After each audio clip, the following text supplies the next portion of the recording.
Welcome to another edition of askdoTERRA. I'm thrilled to have Dr. David Hill join me to talk about the proper usage of oils. We have had countless questions asking about not only how to use them, but the proper use, if there are times to dilute or when not to dilute, and other ways to get the most out of your doTERRA experience. So Dr. Hill, thank you so much for being with us today. We'll just start with the basics. There's 3 ways to use the essential oils. What are they? Sure. We can use them topically, they can be used aromatically, and I also believe they can be used internally. I know I use them all 3 ways each and every day. Let's start with aromatically. That's probably the most popular way to use them. What are the benefits? What are you doing? Does it just smell nice? Well, hopefully. It is the most popular way to use the essential oils, and I would argue it's one of the most powerful ways to use the essential oils as well. I think sometimes people believe that using oils must be difficult, it must be complicated, but in reality, even the simplest of usage models, in this case, just diffusing an essential oil or breathing in the aroma, it can be one of the most powerful and effective ways. Now, you can affect entire body systems by using it aromatically, just like we can in any of the other methods as well. I like using the oils aromatically because it's such a direct impact almost immediately upon the respiratory system of the body. It gives us great support, helps the body to be able to function the way that it was designed to. I like using it aromatically because we get this equally powerful influence associated with our emotions. And that can be something as in terms of our health, or even just forget about health, good health or poor health, just in a reactionary state. We're all going to have this different cycle of emotions and outcomes that we're going to deal with. Having something that's such a powerful influencer and so simple and easy to do, just by breathing the aroma of an essential oil, I think is key. And it's powerful for people, and that's why so many people like using them that way. That actually has been quite amazing for me in my journey with doTERRA. Is I really rely upon either cedarwood or lavender or serenity. When I go to bed at night, I bring diffusers wherever I travel because it really brings me to a state I want to be in. And likewise, when I'm really trying to plug hard and work through some issues, to put on some Motivate or some wild orange and peppermint and some of my other blends that just really speak to my body and have such an immediate productive effect. Well, I think there's a couple of key points to make there. One is, of course, the immediacy of the outcome that we see. It's very fast acting. There's a tremendous amount of safety also involved with that, though. We can diffuse the essential oils, or we can take advantage of the aroma of the oils almost any time that we want to. So I like that we have a fast effect and that there's a great margin of safety with that. I know that in my home, we diffuse essential oils a great deal. We sometimes diffuse them with specific purpose. Maybe we've had our grandchildren over and some of them are not feeling well, and so we'll diffuse an oil like On Guard to just help bolster and boost everybody a little bit and make sure that we're as healthy as we can be. Other times we're diffusing oils like a citrus oil because it is energizing. The other key point that I would make with the essential oils and aromatic use is there really is no wrong way to do this. It does allow us to key in very specifically to the preferences that we have. I'm confident. I might not like all the same oils that you like, but I'm also confident that you receive the same benefits that I receive, and I get to choose what oils that I like. And the fact that I can choose the aroma that I like that's most beneficial for me, whether that's uplifting or even calming and soothing and relaxing, this is also applicable to every single member of the family. It doesn't have to be an isolated model. As a whole family, we can, within our environment, experience the value that comes from oils. So for me, if the message I would give would be, if you are new to essential oils and you're trying to learn about the essential oils, what your likes and dislikes are, aromatic use is one of the simplest, safest, and most effective ways that you can use them.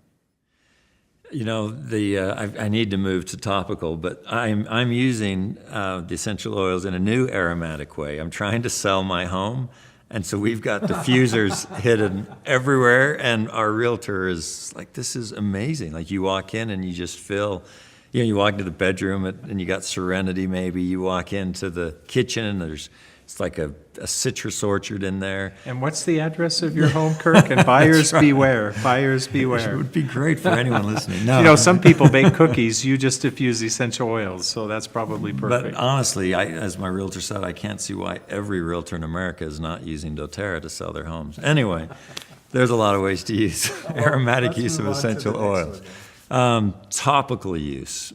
That's the next stage. You said beginner use, aromatic, hard to do it wrong, and immediate benefits, topical use. Well, I like topical use because if there was a desire that people had with the essential oils, it's always to be very targeted and be very specific in what it is that they're trying to accomplish. And one of the things that I found with using the essential oils topically is it allows me to have direct access. If, for example, I have some support that I need to give to a knee or to an ankle or to muscles that maybe I've overworked, using the oils topically directly in those areas is wonderful because I get support where I actually need it.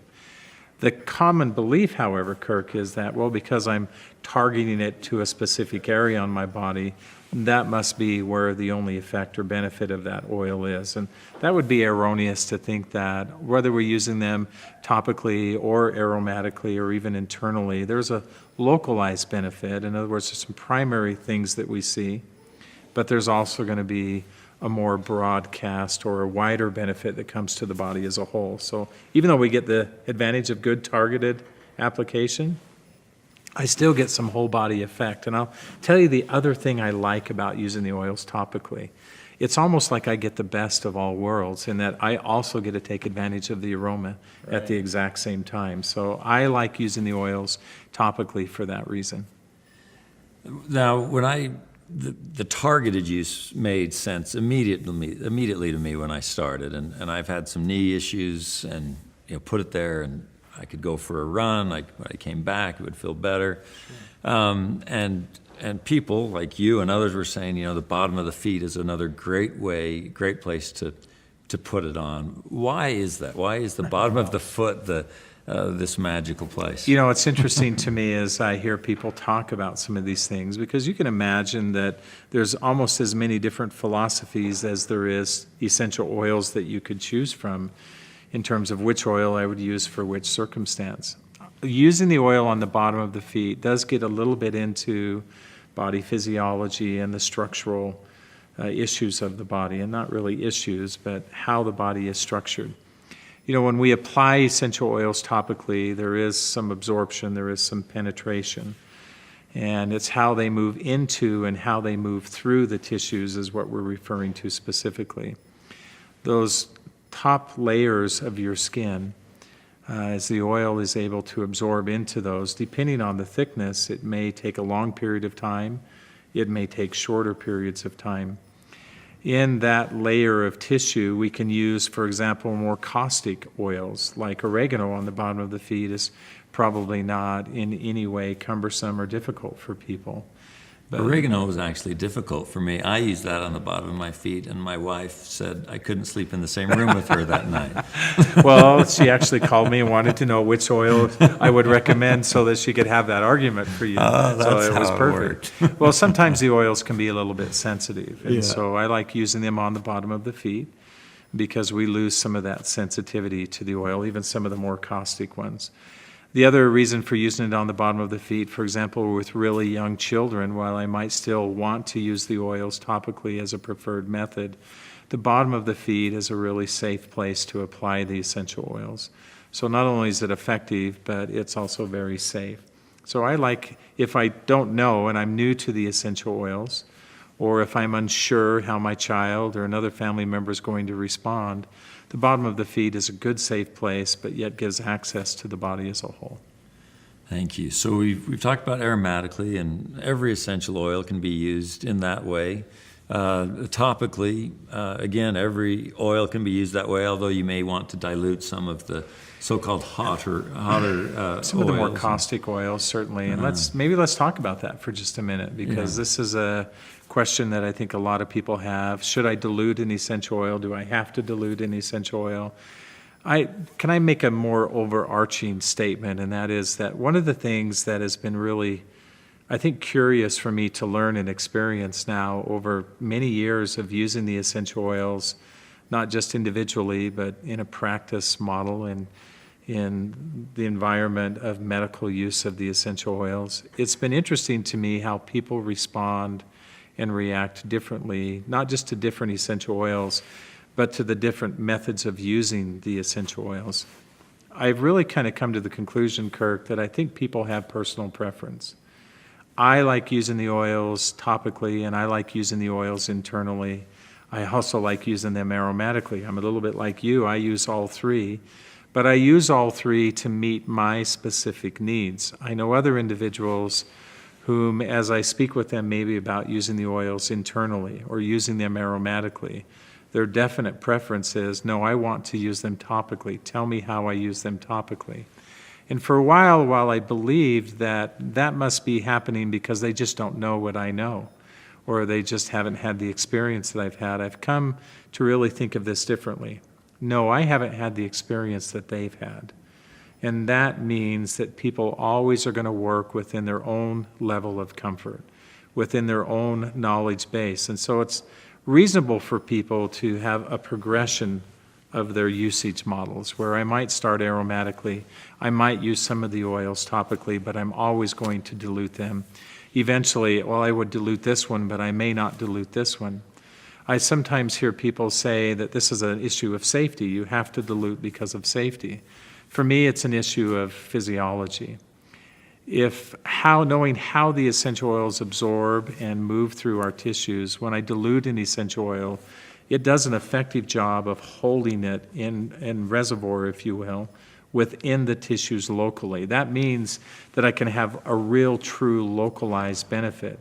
It begins to metabolize. The enzymes begin to work locally where I apply the essential oil. It's much more sluggish through the tissues, which gives us the advantage of a usage model more appropriately so where I put it or where I placed it.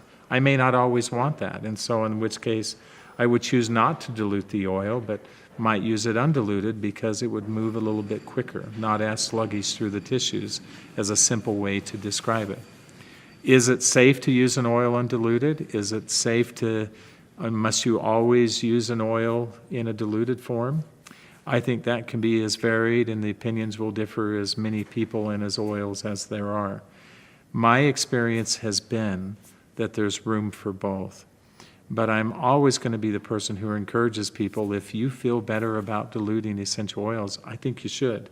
And I think you should for a very simple reason, not because it changes a safety value or perception. It may or may not, and that may not be the case with all oils. That is, however, what you feel most comfortable with. And I would rather that somebody, Kirk, diluted an essential oil than I would they just looked at it on the shelf and didn't bother to use it. So I think we've got to be a little bit understanding of when we start talking about usage models of essential oils, people are always going to work to the level of their experience. And maybe our greatest opportunity with them is not to convince them that they should use oils how I use them, or you should use oils how this person uses them, but rather to help them be able to use oils the most effectively that they can within the level or within the model that they would like to use. Let's move quickly to dilution. I was able to accompany you to a couple of cities about a year ago, and you talked about the benefits of dilution, besides the fact that it can make you more comfortable and if you're a little sensitive to a more caustic oil. And that has really helped the way I've used it. You used the term wellness capacity. Can you explain what that is? The body has a finite capacity for metabolism. Anytime we introduce anything into the body, it doesn't matter whether it's food or essential oils, it could be anything that we introduce to the body, it is going to need to be metabolized. This is a concept that helps you understand that the body has a finite capacity associated with it. And we always need to work within the limits of that capacity. And so what I might use as an essential oil, whether I use it diluted or I use it undiluted, how much I use really does become this individualized process. Something that to me might not be overwhelming at all, to you might be completely overwhelming. And so when we talk about wellness capacity or our body's ability to metabolize properly and fully, and when we talk about metabolism, Kirk, we should define that clearly. In a medical sense, we would define that to mean not how the body expends energy necessarily, but how the body creates energy, how the body cleanses itself, and how the body heals itself. And so it's important that we not only support those processes through good nutrition and through lifestyle, but when we're using essential oils, that we're careful not to detract from those processes. And that's why I speak a lot to, when we're using essential oils, about understanding your own capacity, understanding how your body reacts and responds, understanding what your needs are, and not so much worrying about what your neighbor's doing or what some other person has said that they felt like you ought to do. There is a little bit of a learning curve with the essential oils. I think there's some constants. The constant is that we know that there's great safety. I'll give you a good example. In doTERRA, one of the things that I have a responsibility for is, of course, all the adverse events that occur with essential oils. And I'm really pleased that in the last several months we've sold tens of millions of bottles of essential oils, and yet any type of an unwanted response, I don't even use the word adverse, I use unwanted response. That can be everything from, gee, I just didn't like the way this oil smelled after all, to it didn't produce the outcome I wanted and I'm really not sure that it helped me. It can be any of those and everything in between, and we're at 0.0072%. That's negligible. Right. So we know a constant with doTERRA essential oils has been the safety, and we also know a constant has been the efficacy or the benefits that people receive, the potency of the essential oils. I think the variable comes into our own individual capacity, and I think we can misjudge that from time to time. Don't doubt yourself would be my message. Don't doubt your own ability to understand how your body is reacting and responding. And so this concept that I've introduced is about teaching people how to learn to be in tune with what their body needs, but more specifically, how they are reacting and responding. If you feel or sense something different, chances are you're probably correct. And you should pay attention to that, and you'll always work well within those limits, is what I found. There is this optimal range of usage of essential oils. And while that range may fluctuate, it may be different for me and it may be different for you, and so it sometimes is difficult to tell, well, exactly how much should I use. I think this is on the coattails of that there's a proportional relationship with the benefits we receive and the amount of essential oil that we use. And so that initially I might use an amount of essential oil and the benefit I receive is proportional. But we know now from study and research of the essential oils that there's a crossover point where that relationship becomes a little bit disproportionate. And the more I use does not necessarily any longer mean the more benefit that I receive. And that as we cross over that threshold is what I mean by metabolic capacity. Okay. And as we cross over that threshold, now there's this opposite view that comes into effect, that the more I use does not necessarily mean the more benefit I'm going to receive. And in reality, I may use enough that no longer am I receiving benefit, or I am having some unwanted outcomes. So how do we determine where that optimal capacity is, right? What is the ideal amount for Kirk Jowers? What's the ideal amount for Dr. Hill? That's where we've got to use this individualism and our own experience. But there's ways that we can tell. It's not working in the blind. Because my wife has pointed out this chart to me when, I start going through an entire tube of past tense on my forehead.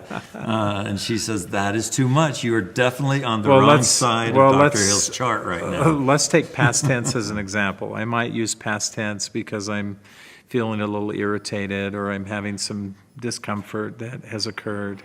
And so I can use a little bit, and if the discomfort, let's say, is persisting, I might need to use a little bit more. But there comes this point where, while I'm feeling good, and if your philosophy is like mine, I sometimes, if I'm feeling well, I feel like, well, then I could use more and I'll feel even better. Right. That may or may not be the case. And if we cross over that threshold, now we go from really feeling I felt well to now maybe I'm feeling a little bit irritated, I'm feeling a little bit agitated. And as I continue, then I might even start having some of those unwanted outcomes that I talked about earlier. So it's a threshold that we gauge, not on a specific number, but a threshold that we gauge on my individual perception of how I'm feeling, depending on what it is that I'm trying to accomplish. So if it's more energy, I can use a little bit more, I feel energized, and I'm feeling really well, and I feel good, and I'm feeling like I've accomplished what I need to, but using more, once again, might begin to change some of those outcomes for me. Then I know I've crossed over that threshold. So it's going to be a variable that is a fairly constant thing, and while it sounds like it can become complex and difficult because, gosh, there's so many oils and there's so many ways to use the oils, in reality, it really isn't. There's this intuitive sense that comes with the oils, and I really encourage people to focus very heavily on that intuitive sense that they have. I just naturally, granted I've used oils for many years, but I just naturally reach for, and I need a little bit more, I need a little bit less, and I need a little more often. I need to be diffusing an oil right now. Let their own experience be their guide, and I think people will find that not only can they use oils safely, but they can use oils in ways that they didn't think that they could or that they would before. Thank you. I'd like to end with, we talked about dilution and the benefits and reasons for doing that. You've also talked about enhancement techniques where you really want to get kind of maximum benefit out of them. What are some of these techniques that you encourage people to try as they get more comfortable with the oil? Well, I'm actually glad you brought that up. One of the things that we could talk about is, let's go back to aromatic use. We know that a lot of the compounds that we experience are, not only are they volatile, but that we experience those very quickly, like a citrus oil. And that means if we apply an oil topically, we might be getting a lot of that aromatic benefit, but a lot of that might flash off. And so there's some things we can do if we're using the oils topically specifically that will enhance the amount of essential oil that we're able to utilize directly into the skin. So one would be to apply the oil with some type of a friction massage, just a light rubbing back and forth. We don't have to get in and work the tissues unless you really want to, but just something as simple as a friction massage. Applying the essential oil in a model of dilution keeps a lot of it from flashing off and holds it in suspension and holds it directly in those tissues for longer periods of time. Using some type of an occlusive dressing is another thing that we can do that once again prevents a lot of that flash off. So oils on the bottom of the feet, shoes and socks back on is a good way to take full advantage of the oils topically. And then one of the other things that I do from time to time, I don't know that it's appropriate in every single case, but something that people might consider doing is using some type of a heat with the essential oil. Now, you got to be a little bit careful here and use some common sense. Right. We don't want any scalding hot towels being thrown on anybody, unless, of course, you're really mad at your spouse, then maybe that might be what you consider doing. But just a warming heat pack or something else will also help. Stimulates blood flow, which, of course, stimulates greater absorption and capacity of the oil to be utilized in a more broad sense through the body. So there's some very simple and easy ways we can do to enhance almost any of the techniques that we'd like to use for the essential oils. Thanks as always. I always learn a lot getting to talk to you about the essential oils, and thank you for joining us on another episode of askdoTERRA.